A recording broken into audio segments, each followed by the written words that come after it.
أعوذ بالله من الشيطان الرجيم.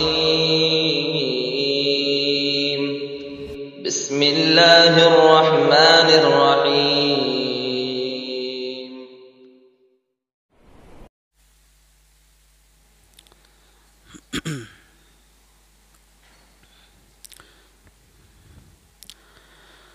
أعوذ بالله من الشيطان الرجيم. بسم الله الرحمن الرحيم. وإذ قال ربك للملائكة إني جاعل في الأرض خليفة قالوا أتجعل فيها من يفسد فيها ويسفك الدماء ونحن نسبح بحمدك ونقدس لك قال إني أعلم ما لا تعلمون.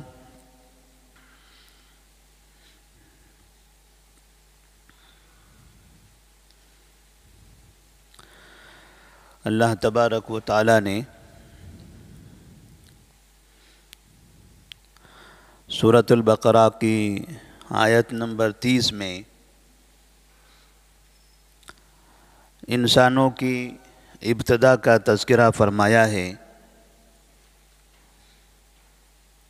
اس سے پہلے کی آیات میں انسانوں کی قسمیں بیان کی گئی تھی کہ انسان 3 طرح کے ہیں، ایک مومن، دوسرے کافر اور تیسرے منافق،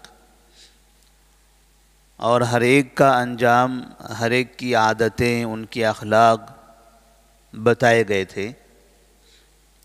پھر اللہ تبارک و تعالی نے ان 3 میں سے ایک طرح کے انسان بننے کی تلقین کی تھی کہ ہر ایک کو مومن بننا ہے، اللہ تبارک و تعالی پر ایمان رکھنا ہے، اور دوسرے اور تیسرے قسم کے انسان یعنی کافر اور منافق یہ انسانوں کو نہیں بننا ہے. اس کے بعد پہلی مرتبہ یہاں پر قرآن مجید کی ابتدا میں سب سے پہلے انسان آدم علیہ السلام کی پیدائش کی طرف اشارہ کیا جا رہا ہے. وَإِذْ قَالَ رَبُّكَ لِلْمَلَائِكَةِ إِنِّي جَاعِلٌ فِي الْأَرْضِ خَلِيفَةً، جب آپ کے رب نے کہا فرشتوں سے کہ میں زمین میں ایک خلیفہ بنانے والا ہوں. قالوا اتجعل فيها من يفسد فيها ويسفك الدماء، فرشتوں نے کہا اے ہمارے رب، کیا تو اس میں ایسی قوم کو، ایسے شخص کو پیدا کرنا چاہتا ہے جو زمین میں فساد برپا کریں گے اور ایک دوسرے کا خون بہائیں گے. وَنَحْنُ نُسَبِّحُ بِحَمْدِكَ وَنُقَدِّسُ لَكَ، حالانکہ ہم تیری تسبیح بیان کرتے ہیں، تیرا تقدس، تیری تعریف کرتے ہیں اور تیری پاکی بیان کرتے ہیں. قَالَ إِنِّي أَعْلَمُ مَا لَا تَعْلَمُونَ، تو اللہ تبارک و تعالی نے کہا بے شک میں وہ چیزیں جانتا ہوں جو تم نہیں جانتے. یہ ایک مختصر سا مکالمہ ہے اللہ تبارک و تعالی اور فرشتوں کے درمیان کا. اس آیت میں فرشتوں کا تذکرہ بھی پہلی مرتبہ آیا. ابھی تک کی سورہ بقرہ کی 30 آیتیں گزر چکی ہیں تو ان میں فرشتوں کا ذکر نہیں آیا تھا. یہاں اللہ تبارک و تعالی جب انسانوں کی پیدائش کا ذکر فرما رہا ہے تو فرشتے کہہ رہے ہیں کہ تو زمین میں ایسے لوگوں کو پیدا کرنا چاہتا ہے جو زمین میں فساد برپا کریں گے، خون بہائیں گے. تو فرشتوں کا یہ کہنا اس بات کی علامت ہے کہ انسانوں سے پہلے فرشتے موجود تھے. جب ابھی انسانوں کا وجود نہیں ہوا تھا، ابھی آدم علیہ السلام کو پیدا نہیں کیا گیا تھا، اس سے پہلے سے ہی فرشتے وہاں موجود تھے. فرشتے بھی اللہ تبارک و تعالیٰ کی مخلوق ہیں. انسانوں کو اللہ تبارک و تعالیٰ نے مٹی سے بنایا اور فرشتوں کو اللہ تبارک و تعالیٰ نے نور سے پیدا کیا ہے۔ فرشتوں نے جب کہا تھا کیا ایسے لوگوں کو تو پیدا کرنا چاہتا ہے جو زمین میں فساد برپا کریں گے اور خون بہائیں گے؟ ابھی تو انسان پیدا ہی نہیں ہوا، وہ دنیا میں گیا بھی نہیں، زمین پر اترا بھی نہیں، اور کیسے فرشتوں نے یہ بات کہہ دی؟ کیا اللہ تبارک و تعالیٰ کو یہ نہیں پتہ ہے کہ انسان زمین میں فساد برپا کریں گے؟ حقیقت میں انسانوں کی پیدائش سے پہلے ہی، جیسا کہ بعض روایتوں میں ہے کہ اللہ تبارک و تعالیٰ نے خود ہی بتایا تھا فرشتوں سے کہ انسان دنیا کے اندر ایک دوسرے کا خون بہائیں گے، فساد برپا کریں گے۔ اسی خبر کے اعتبار سے فرشتوں نے کہا تھا کہ کیا تو ایسے لوگوں کو پیدا کرنا چاہتا ہے جو فساد برپا کریں گے؟ ایسا نہیں ہے کہ فرشتے عالم الغیب تھے، فرشتوں کو یہ بات خود سے نہیں معلوم تھی، اللہ تبارک و تعالیٰ نے خود ہی بیان کیا تھا۔ بعض روایتوں میں بعض مفسرین لکھتے ہیں کہ زمین میں اس سے پہلے ایک مخلوق ہوا کرتی تھی، ان کا آپسی رویہ اس طرح سے تھا کہ وہ ایک دوسرے کا خون بہاتے تھے، فساد برپا کرتے تھے۔ انہی کو مد نظر رکھتے ہوئے اللہ تبارک و تعالیٰ سے انہوں نے انسانوں کے بارے میں بھی کہہ دیا۔ اور اللہ تبارک و تعالیٰ جب کہتا ہے کہ میں زمین میں خلیفہ بنانا چاہتا ہوں، تو خلیفہ کا مطلب اللہ تبارک و تعالیٰ کا کوئی نائب نہیں ہے۔ خلیفہ کا مطلب یہاں پر یہ ہوا کہ دنیا کے اندر ایسے انسانوں کو ہم پیدا کریں گے جو ایک دوسرے کی نسل سے ہوں گے، اور نسل در نسل اپنے سابقہ لوگوں کے تابع ہوں گے، سابقہ لوگوں کے نقش قدم پر چلیں گے، حکومتیں سنبھالیں گے۔ اسی طرح سے دین کی دعوتیں بھی اپنے پہلے کے لوگوں سے سیکھ کر بعد کے لوگوں تک پہنچائیں گے۔ یہ اس طرح سے ایک دوسرے کی مدد اور تعاون کرتے ہوئے سلسلے وار دنیا کے اندر اللہ تبارک و تعالیٰ کا نظام چلاتے رہیں گے، اللہ تبارک و تعالیٰ کی عبادتوں کو، اس کی شریعت کو عام کرتے رہیں گے، اور ایسا ہی ہو رہا ہے۔ آدم علیہ السلام کو اللہ تبارک و تعالیٰ نے توحید دی تھی، وہ ایک موحد تھے، اللہ تبارک و تعالیٰ کی عبادت کرتے تھے۔ اس وقت سے لے کر آج تک بھی کئی نسلیں گزر چکی ہیں، اللہ تبارک و تعالیٰ کی توحید کا پیغام دنیا میں عام ہو رہا ہے۔ وہاں سے لے کر کئی نسلیں گزر چکی، ہر آنے والی نسلوں نے اپنے پہلے کے لوگوں سے سیکھا، ہم نے بھی اپنے بڑوں سے سیکھا، علماء اکرام سے سیکھا، اور آج ہم اپنے بعد والوں تک توحید کا پیغام، اللہ تبارک و تعالیٰ کی عبادت کا طریقہ ہم کر رہے ہیں۔ فرشتوں نے جب یہ کہا تھا کہ کیا تو ایسے لوگوں کو پیدا کرنا چاہتا ہے جو زمین میں فساد برپا کریں گے، یہ حقیقت میں اعتراض نہیں تھا، یہ اللہ تبارک و تعالیٰ کے انسانوں کو پیدا کرنے پر اعتراض نہیں تھا، بلکہ فرشتے یہ چاہتے تھے کہ آخر ان کے پیدا کرنے کی حکمت کیا ہے، تو کیا چاہتا ہے ان کو پیدا کر کے، اس کے پیچھے راز کیا ہے۔ اس لیے کہ اگر اس کے پیچھے حکمت یہ ہے کہ یہ مخلوق بھی زمین میں جا کر تیری عبادت کرے، تیرا تقدس بیان کرے، تیری تسبیح بیان کرے، تو نحن نسبح بحمدک ونقدس لک، ہم تو ہیں، ہم تو تیری تعریف کرتے ہیں، تیرا تقدس بیان کرتے ہیں، تیری بزرگی بیان کرتے ہیں، تیری پاکی بیان کرتے ہیں، تیری تعریف کرتے ہیں، یہ کام کے لیے تو ہم موجود ہیں، تیری عبادت کر رہے ہیں۔ تو اللہ تبارک و تعالیٰ فرماتے ہیں انی اعلم ما لا تعلمون، میں وہ جانتا ہوں جو تم نہیں جانتے۔ اللہ تبارک و تعالیٰ نے یہاں پر فرشتوں کے علم کی نفی کر دی، یہاں یہ ثابت کر دیا کہ کائنات میں اگر کوئی عالم الغیب ہے، غیب کا جاننے والا ہے، تو وہ صرف اللہ تبارک و تعالیٰ ہے۔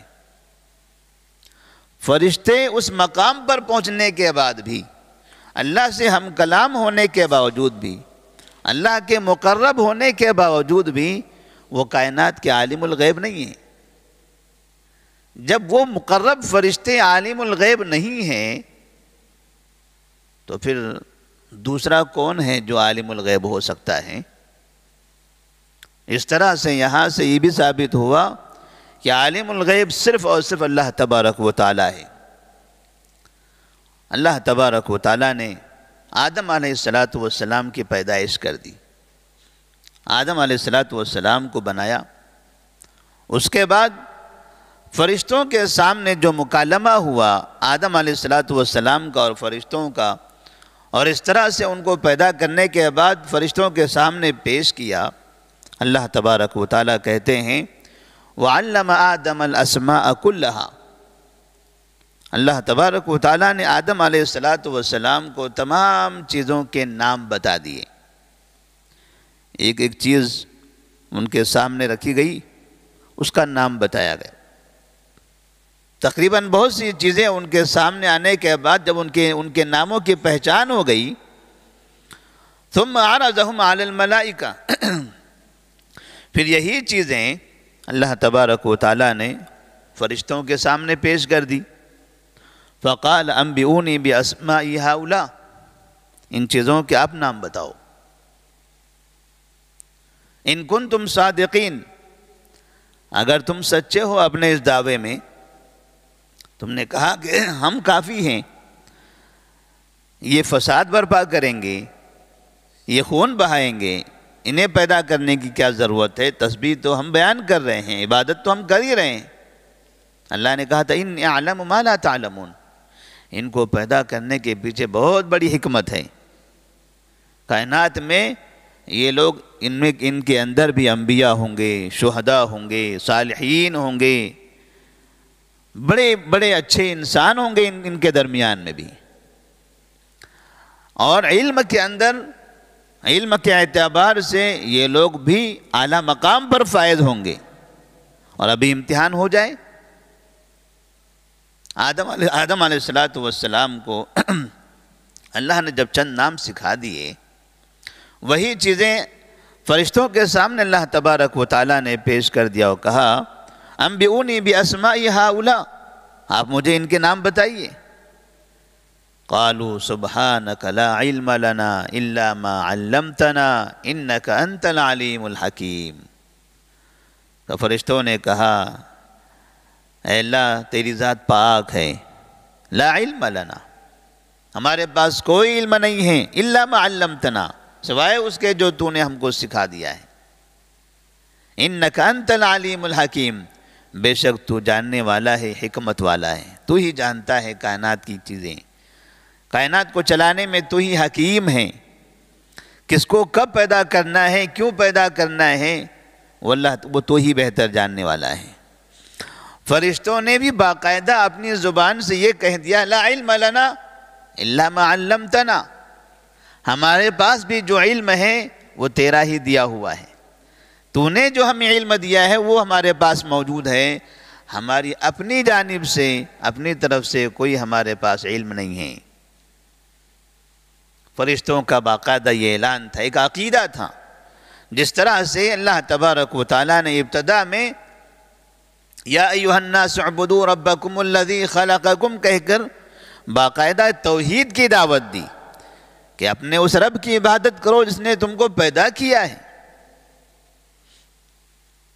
یہاں پر اللہ تبارک و تعالیٰ یہ بتا رہے ہیں کہ کائنات کا عالم الغیب اللہ تبارک و تعالیٰ ہے، وہ ساری چیزوں کو جاننے والا ہے، اس سے کوئی چیز مخفی نہیں ہے۔ اگر یہ قدرت، یہ قوت آپ کسی دوسروں کے اندر ثابت کرنا چاہو گے، کسی انسان میں یا کسی فرشتے میں، تو آپ کا راستہ غلط ہو جائے گا، کیونکہ فرشتوں کو اگر تم عالم الغیب ثابت کرنا چاہ رہے ہو تو فرشتوں کی یہ بات سن لیجئے، وہ کہہ رہے ہیں لا علم لنا الا ما علمتنا، ہمارے پاس وہی علم ہے جو تو نے سکھایا ہے، انک انت العلیم الحکیم۔ فرشتوں نے ان چیزوں کے نام نہیں بتائے۔ اللہ تبارک و تعالیٰ نے ان کے سامنے آدم علیہ السلام سے کہا قال یا آدم انبئہم باسمائہم، اے آدم ان فرشتوں کے سامنے آپ ان چیزوں کے نام بتا دیجئے۔ فلما انبأہم باسمائہم، جب آدم علیہ السلام نے ان چیزوں کے انہیں نام بتا دیے، قال الم اقل لکم انی اعلم غیب السماوات والارض، تو اللہ تبارک و تعالیٰ نے کہا کیا میں تمہیں نہیں کہتا تھا کہ میں آسمان اور زمین کا غیب جاننے والا ہوں، وَأَعْلَمُ مَا تُبْدُونَ وَمَا كُنْتُمْ تَكْتُمُونَ، اور میں وہ تمام چیزیں جانتا ہوں جو تم ظاہر کرتے ہو اور جو تم چھپاتے ہو۔ جو ظاہر ہے وہ بھی جانتا ہوں، جو تمہارے دلوں کے اندر ہے وہ بھی جانتا ہوں۔ اللہ تبارک و تعالیٰ نے یہاں حکمت واضح کر دی کہ انسانوں کو پیدا کرنے کی بڑی حکمت یہ ہے کہ وہ علم میں فوقیت حاصل کریں گے، وہ کائنات کے بارے میں، دنیا کی حقانیت کے بارے میں، دین کے بارے میں، اپنے رب کے بارے میں، اس ساری چیزوں کے بارے میں وہ علم کے اندر ایک بڑے مقام تک پہنچیں گے۔ اور ان کے سامنے اس طرح سے آدم علیہ السلام نے ان چیزوں کے نام بتا دیے۔ اب یہ آدم علیہ السلام جو پہلے انسان ہیں، پہلے نبی ہیں، انہوں نے ان چیزوں کے نام کہاں سے بتائے؟ فرشتوں نے تو کہہ دیا تھا لا علم لنا الا ما علمتنا، ان چیزوں کے نام ہمیں نہیں پتہ ہے کیونکہ تو نے ہمیں بتایا ہی نہیں ہے، ہمیں تو وہی پتہ ہوتا ہے جو تو ہمیں بتاتا ہے۔ پھر آدم علیہ السلام نے کہاں سے بتایا؟ کوئی یہ نہ سمجھے کہ فرشتوں کو علم غیب نہیں ہے، نبیوں کو علم غیب ہوتا ہے۔ کوئی یہ نہ کہے کہ فرشتوں کو نہیں پتہ تھا تو کیا ہوا، آدم کو تو پتہ تھا۔ آدم جو انسان ہے، سب سے پہلے انسان، انہیں تو پتہ تھا، انہوں نے تو نام بتا دیا۔ تو اللہ تبارک و تعالیٰ نے یہاں پر ان کے بارے میں بھی کہہ دیا ہے کہ وَعَلَّمَ آدَمَ الْأَسْمَاءَ كُلَّهَا، اللہ تبارک و تعالیٰ نے آدم علیہ السلام کو ان چیزوں کے نام سکھائے تھے۔ مطلب انسانوں کے پاس بھی جو علم ہے، جیسے فرشتوں کا علم اللہ کا دیا ہوا ہے، ایسے انسانوں کا علم بھی اللہ کا دیا ہوا ہے۔ حتیٰ کہ انسانوں میں اگر کوئی نبی ہو تو نبی کا علم بھی اللہ کا دیا ہوا علم ہے، نبی بذات خود عالم الغیب نہیں ہوتا۔ اللہ تبارک و تعالیٰ سے دعا ہے کہ اللہ تبارک و تعالیٰ ہمیں ان مسائل کو سمجھنے کی توفیق عطا فرمائے، اور علم غیب کا جو عقیدہ ہے کہ اللہ تبارک و تعالیٰ ہی عالم الغیب ہے، کائنات میں اس کے علاوہ کوئی عالم الغیب نہیں، یہ عقیدہ، اس عقیدے پر بھی ہم تمام کو ثابت قدم فرمائے۔ السلام علیکم ورحمۃ اللہ وبرکاتہ۔